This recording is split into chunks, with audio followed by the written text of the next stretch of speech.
Subscribe sekarang channel YouTube Novelas Kadina. Gratis. Bab 3881. Efisiensi Joseph sangat cepat. Dia dengan cepat menjawab Charlie. Mr. Wade, memang ada keluarga Cina dengan nama keluarga Zhan di Prancis, kekuatan keluarga relatif rata-rata, dan total aset yang dapat dihitung mungkin sekitar 10 miliar euro. Total aset hanya 10 miliar euro? Charlie sedikit terkejut dan bertanya, kamu tidak melewatkan proyek besar, kan? Joseph menjelaskan, Tuan Wade, saya tidak bisa mengatakan bahwa tidak ada kelalaian, tetapi penyimpangan keseluruhan tidak akan terlalu besar. Mendengar ini, hati Charlie semakin bingung. Keluarga Zhan ini, total aset dalam puluhan miliar euro, dikonversi menjadi kurang dari 100 miliar yuan, perhitungannya tidak sebagus keluarga Song. Jadi, dia kemudian merasa ada sesuatu yang mencurigakan tentang masalah ini. Jadi, dia menelepon Qin Gang. Begitu panggilan telepon masuk, dia mendengar suara terkejut Qin Gang. Tuan Wade, mengapa Anda bebas menelepon saya hari ini? Charlie bertanya dengan rasa ingin tahu. Tuan Qin, villa Anda di zona awan air dijual? Qin Gang di ujung telepon yang lain jelas tercengang dan bertanya dengan heran. Tuan Wade, bagaimana Anda tahu tentang ini? Tidak mungkin Aosue memberitahumu, kan? Gadis ini, setiap hari memintaku untuk merahasiakannya, aku tidak berharap dia memberitahumu sendiri secara langsung. Charlie tertawa, Aosue tidak memberitahuku tentang ini, kebetulan orang yang membeli villamu, mengenal ayah mertuaku. Apakah begitu? Seru Qin Gang, sebelum tertawa tak berdaya, sepertinya aku salah tentang dia. Dia berkata, Tuan Wade, seperti ini, villa di Watercloud benar-benar terlalu jauh dari kota, tidak terlalu nyaman, jadi kami tinggal di flat di kota sebagian besar waktu. Beberapa waktu lalu, Aosue bilang dia ingin tinggal di Thomson Wan dan bertetangga denganmu. Dia sangat peduli dengan masalah ini, jadi kami telah menunggu properti yang tepat untuk keluar. Kebetulan satu set A03 keluar beberapa waktu lalu, jadi kami buru-buru membelinya. Di sini, Qin hanya berkata, Tuan Wade, Anda tidak boleh memberitahu Aosue bahwa saya telah memberitahu Anda semua ini. Kalau tidak, gadis ini pasti akan marah padaku. Charlie bertanya dengan rasa ingin tahu, Tuan Qin, bisnis Anda semakin besar akhir-akhir ini, bahkan jika Anda membeli Thomson Wan. Tidak perlu menjual Watercloud Villa, kan? Bukannya kamu mengalami kesulitan, kan? Qin Gang berkata, tidak. Selama periode waktu ini, JX Pharmaceutical telah memberikan terlalu banyak pesanan kepada kami, yang telah membuat bisnis ramuan obat keluarga Qin meningkat beberapa kali lipat. Agar bisnis keluarga juga semakin besar, hanya saja saya menginvestasikan sejumlah besar uang di Bozhou beberapa waktu lalu, jadi baru-baru ini dana di tangan agak ketat. Charlie mengerutkan kening. Bozhou? Sepertinya belum banyak mendengar tentang tempat ini. Qin Gang menjelaskan, Tuan Wade, Bozhou adalah pusat perdagangan dan basis produksi herbal domestik terbesar kami, tetapi kota ini relatif kecil, hanya kota tingkat keempat, jadi tidak terlalu terkenal. Charlie bertanya kepadanya, Anda berinvestasi di sana, apakah Anda berinvestasi dalam tanaman obat? Ya. Qin Gang menjelaskan, saya tidak akan bersembunyi dari Anda, Tuan Wade. Sekarang volume bahan obat yang saya tangani semakin besar, jadi saya ingin sedikit memperluas ke hulu. Bab 3882. Setelah jeda, Qin Gang baru saja menambahkan, beberapa waktu lalu saya baru saja membeli basis produksi obat Tiongkok lokal yang sangat besar di sana. Dan kemudian menginvestasikan sejumlah uang lagi dengan tujuan untuk berkembang. Jujur saja, langkah ini agak besar, pada dasarnya mengisi semua dana aktivitas yang ada. Tapi tidak pernah terpikirkan bahwa daftar perumahan Thomson Wan juga keluar pada saat ini, karena dana yang ada tidak terlalu banyak, jadi saya menjual villa di awan air. Bagaimanapun, villa itu mungkin akan kosong di masa depan. Charlie kemudian berkata, dana yang ada tidak berlimpah, Anda memberitahu saya, selalu dapat mendukung Anda dalam hal ini. Bisakah Anda mengelola dana? Jika Anda tidak bisa, saya akan memperbaikinya sekarang. Qin Gang tersanjung dan berkata, Tuan Wade, dengan kata-kata Anda, saya sangat berterima kasih, tetapi saat ini tidak ada masalah besar dengan dana. Baru saja Liang juga menelepon saya dan mengatakan bahwa dia akan segera melunasi pembayaran untuk jamu terakhir, begitu uangnya tiba, saya akan kembali normal. Charlie menginstruksikan, Tuan Qin, di masa depan, jika ada masalah serupa, hubungi saya dulu. Oke. Qin Gang berkata dengan penuh semangat, saya tahu Tuan Wade. Charlie bertanya lagi, ngomong-ngomong, kapan kamu berencana pindah ke Thomson Wan? Qin Gang berkata, Aosue sedang mempersiapkan masalah ini hari ini, villa didekorasi, tidak ada yang perlu diubah, hanya beberapa furnitur yang perlu diganti. Diperkirakan ini akan selesai dalam beberapa hari. Aosue mengatakan bahwa kamu akan diundang untuk makan malam di rumah, untuk memberimu kejutan, maka kamu harus berpura-pura tidak mengetahui semua ini. Charlie berkata sambil tersenyum, Oke, ketika saatnya tiba, kami harus mengucapkan selamat kepadamu. Mengatakan itu, Charlie memikirkan Zanfeir, jadi dia bertanya kepadanya, ngomong-ngomong, Tuan Qin, orang yang membeli villa Water Cloud itu, apakah dia bernama Zanfeir? Qin Gang berkata, tidak, orang yang membeli villa itu adalah seorang Cina Amerika yang bermarga Chen, bernama Martina Chen. Mendengar nama Martina, Charlie menebak bahwa dia seharusnya menjadi asisten Zanfeir. Pada saat ini, Qin hanya berkata, namun, rumah itu memang akhirnya dipindahkan ke nama Zanfeir itu. Tetapi saya tidak melihat Zanfeir secara langsung, prosedur transfer ditangani oleh Martina. Charlie terkejut, bertanya padanya tanpa basa-basi, apa? Anda belum pernah melihat Zanfeir secara langsung, apakah dia tidak datang untuk melihat rumah itu? Tidak. Qin Gang berkata, itu Martina datang sendiri, dan pernah melihatnya sekali, dan setelah melihatnya hari itu, di tempat dia membelinya. Charlie bertanya, lalu dia melihat proses rumah, apakah dia mengambil gambar dan mengirimkannya ke orang lain, atau video call dengan orang lain untuk membiarkan orang lain melihat rumah? Tidak. Qin Gang berkata, dia melihat hari yang dibawa agen, kami sepakat untuk bertemu langsung di villa. Dia datang setelah saya membawanya untuk melihat rumah. Perkenalan sederhana, dan kemudian dia mengambil papan, yang saya tidak melihatnya mengambil foto, atau merekam video, belum lagi telepon atau panggilan video dengan orang lain. Charlie mendengar ini, hatinya semakin tercengang. Jika menurut Zanfeir mengatakan, dia membeli rumah ini untuk keluarga tua kembali tinggal di Aurose Hill. Selain itu, dari penampilannya juga dapat dilihat bahwa dia sangat terikat dengan rumah ini, tidak hanya melalui ayah mertuanya Yakub dia mengundangnya untuk melihat Feng Shui, dan bahkan ingin mencari istrinya Claire untuk membantu dia mendekorasi ulang. Namun, jika Zanfeir belum muncul dari pemilihan rumah ini ke pelelangan untuk dibeli, maka sikapnya terhadap rumah ini, sebelum dan sesudah kesenjangan juga terlalu jelas. Bab 3883.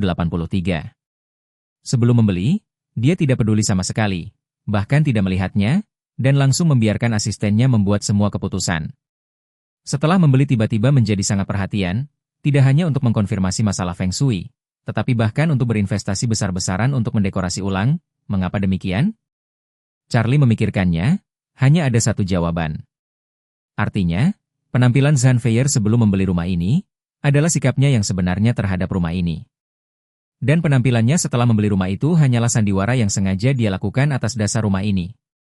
Memikirkan hal ini, Charlie mengerutkan kening dan semakin merasa bahwa gadis ini sepertinya memiliki niat buruk. Dia bahkan berspekulasi bahwa gadis ini telah meminta asistennya untuk membeli villa Qin Gang, bukan untuk ditinggali lelaki tua itu, tetapi hanya untuk mendekatinya. Jika itu masalahnya, maka pendanaannya untuk asosiasi kaligrafi dan lukisan Aurose Hill mungkin hanya kedok.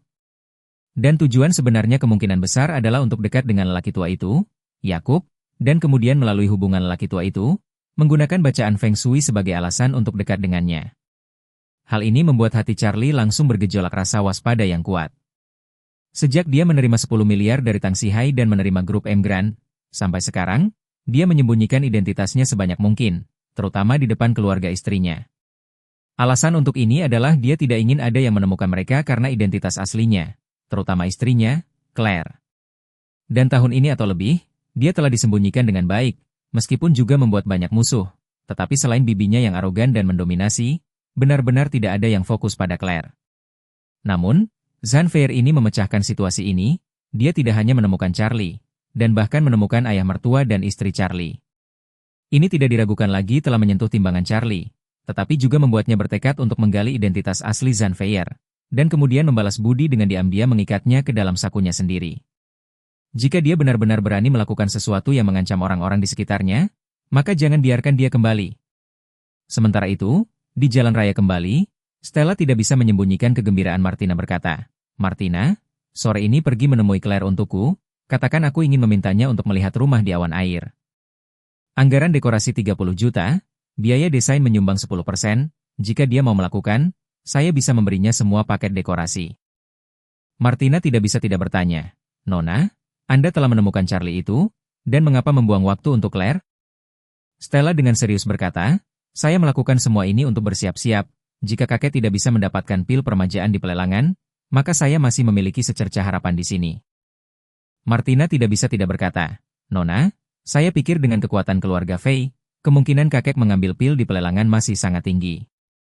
Stella menggelengkan kepalanya dan berkata, sejujurnya, saya tidak punya harapan untuk pelelangan. Martina bertanya dengan bingung, mengapa Anda mengatakan itu, Nona? Apakah Anda mendengar desas-desus? Tidak. Stella dengan lembut berkata, saya baru saja menyimpulkan lintasan masa depan dari masalah ini berdasarkan persepsi saya sendiri. Dan dalam kesimpulanku, akan sulit bagi kakek untuk mendapatkan pil permajaan itu di pelelangan. Mendengar ini, Martina tercengang, dia tidak tahu mengapa Stella begitu pesimis tentang pelelangan, jadi dia bertanya, mengapa Anda berkata begitu, Bu? Stella melihat keluar jendela, tertawa ringan, dan berkata, saya memiliki model analisis saya, tetapi model ini melibatkan terlalu banyak elemen dan terlalu luas, tidak jelas untuk dikatakan, jadi Anda tidak boleh bertanya. Oke. Martina mengangguk tak berdaya dan bertanya, Nona, lalu bagaimana menurut Anda, seberapa besar kemungkinan untuk mendapatkan pil permajaan dari Charlie ini? Bab 3884. Stella mengangkat bahu, merentangkan tangannya, dan berkata, sebenarnya, saya tidak yakin tentang Charlie. Orang ini terlalu aneh dan tidak masuk akal di mana-mana, jadi tidak ada cara untuk menilai dia dengan pengalaman normal. Mengatakan itu, Stella menghela nafas dan berkata dengan mata yang semakin bertekad, tapi jika aku tidak ingin mengenal Charlie, aku hanya bisa menaruh semua harapanku pada pelelangan. Setelah mengenalnya, ada satu kemungkinan lagi, meskipun kemungkinan kedua hanya 1% tingkat keberhasilan, saya tidak akan pernah menyerah. Karena selama masih ada secerca harapan, lebih baik mati daripada tergantung di pohon. Kemudian, Stella menambahkan, jika Anda mengenal istrinya dengan lancar, Anda pasti akan dapat meningkat secara moderat berdasarkan 1%. Dan jika Anda memiliki kesempatan untuk membangun basis persahabatan tertentu dengan mereka, kemungkinannya akan lebih jauh. Ditingkatkan. Martina mengangguk dan berkata, Nona, jika kita memasukkan Yakub itu, tingkat keberhasilannya harus sedikit lebih tinggi, kan? Benar. Stella mengangguk dan menghela nafas, yang perlu kita lakukan sekarang adalah melakukan segala upaya untuk menunjukkan niat baik kepada anggota keluarga Charlie di sekitarnya. Hanya dengan begitu kita bisa berjuang untuk lebih banyak peluang menang.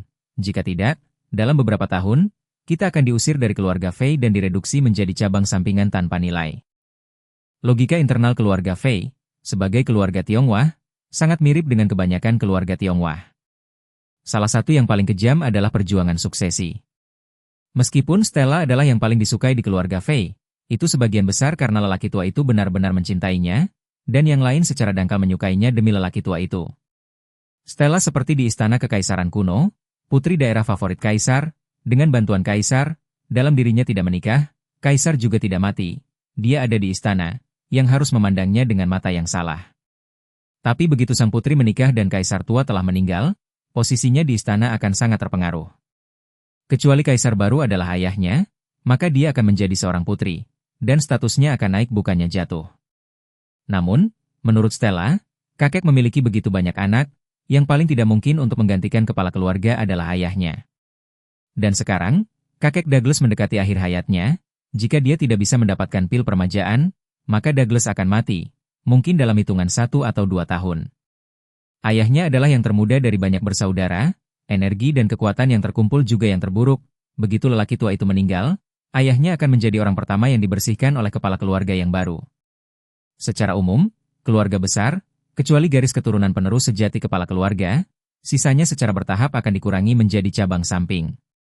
Namun, setelah kepala keluarga baru, untuk menstabilkan perkembangan keluarga, tidak akan serta-merta melepaskan semua saudara sekaligus.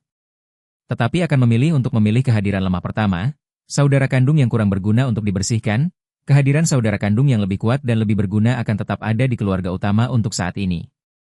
Setelah itu, kepala keluarga yang baru akan terus memberikan manfaat lebih kepada saudara-saudara yang tersisa sebagai imbalan atas bantuan mereka dalam memantapkan posisinya sebagai kepala keluarga.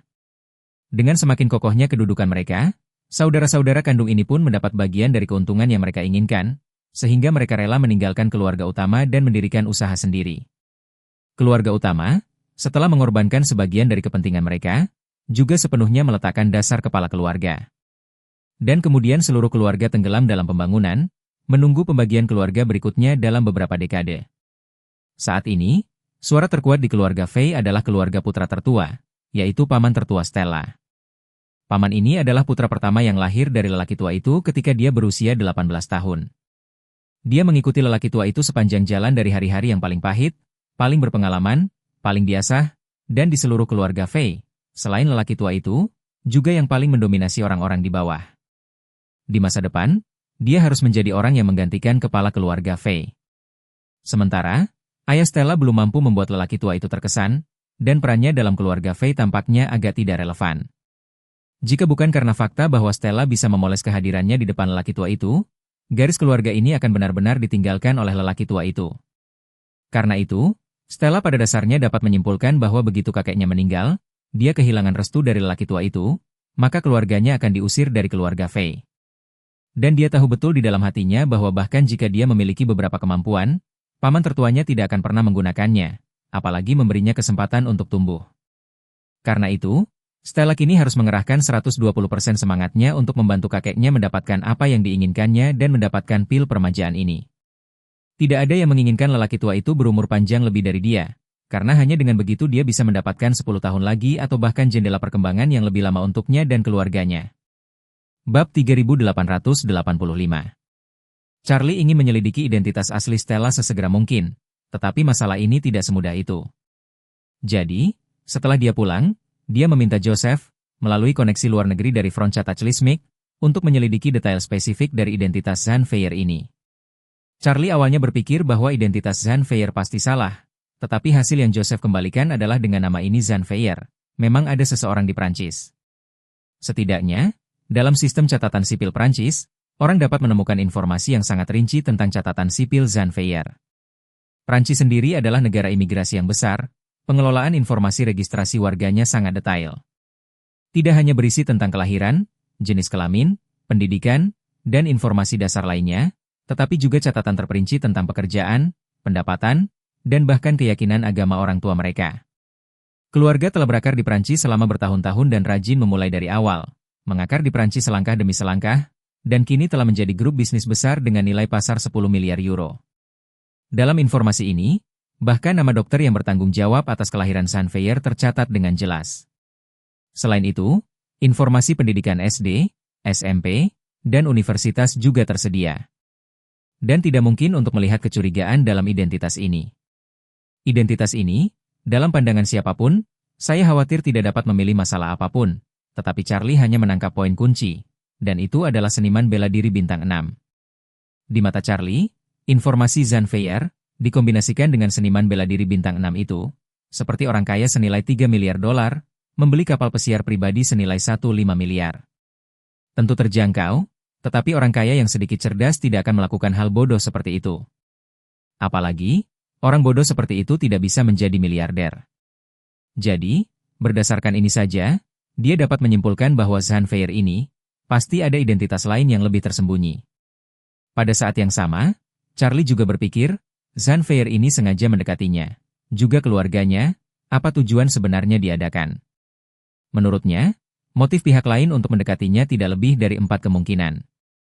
Kemungkinan pertama, karena identitasnya sebagai tuan muda dari keluarga Wade. Kemungkinan kedua, karena identitasnya sebagai Master Wade. Kemungkinan ketiga, karena JX Renewing Pill. Kemungkinan keempat, karena pil permajaan. Namun, untuk mengkonfirmasi lebih lanjut yang mana dari keempat Zan Fayer di atas, dia harus memiliki lebih banyak petunjuk. Jadi, dia meminta Leon untuk membantunya dan memeriksa catatan masuk identitas Zan Fayer ini. Di malam hari, Leon mengembalikan hasilnya kepada Charlie, dan isinya mengejutkannya. Sebab, menurut catatan masuk, Zan Fayer, seorang Tionghoa Prancis, tidak masuk ke Cina dari Prancis, titik keberangkatannya sebenarnya adalah Amerika Serikat. Terlebih lagi, kota masuk Zan Fayer bukanlah Aurous Hill, melainkan East Cliff. Lebih aneh lagi, entry Zan Fayer ini sudah berhari-hari. Sebelum menghabiskan sepanjang waktu di East Cliff, dia baru saja tiba di Aurous Hill hari ini.